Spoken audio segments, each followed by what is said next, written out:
ایک گھنے جنگل میں شیر راجا تھا، طاقتور، بہادر، مگر دل کا سادہ۔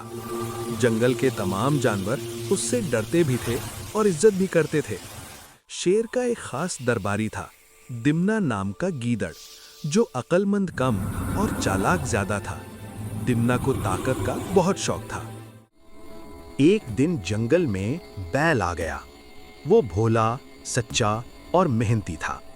بیل کی آواز بہت بھاری تھی۔ جب وہ بولتا تو پورا جنگل گونج اٹھتا۔ شیر نے وہ آواز سنی تو گھبرا گیا، مگر بیل نے ادب سے سر جھکا کر کہا، میں آپ کا دشمن نہیں، بس امن سے رہنا چاہتا ہوں۔ شیر بیل کی سچائی سے متاثر ہوا اور دونوں میں گہری دوستی ہو گئی۔ یہ دوستی دمنا کو برداشت نہ ہوئی۔ اس نے سوچا، اگر بیل شیر کے قریب رہا تو میری اہمیت ختم ہو جائے گی۔ یہاں سے سازش شروع ہوئی۔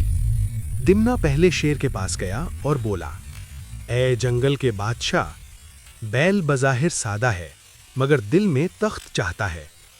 شیر پریشان ہو گیا مگر خاموش رہا۔ پھر دمنا بیل کے پاس گیا۔ شیر تم سے حسد کرتا ہے، وہ تمہیں ختم کرنا چاہتا ہے۔ بیل کا دل کانپ گیا۔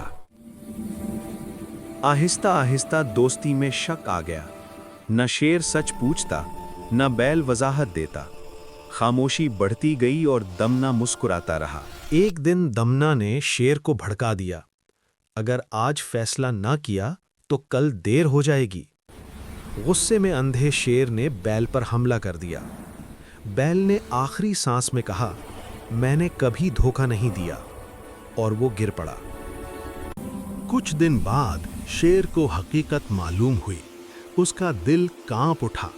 وہ دھاڑ کر رویا، میں نے سچ جانے بغیر ایک بے گناہ کو مار دیا۔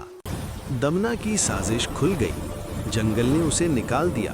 شیر تنہا رہ گیا اور زندگی بھر پچھتاتا رہا۔ سبق: حسد عقل کو اندھا کر دیتا ہے۔ سازش کرنے والا آخر کار بے نقاب ہوتا ہے۔ سچ سنے بغیر فیصلہ تباہی لاتا ہے۔ اسلام ہمیں تحقیق اور عدل کا حکم دیتا ہے۔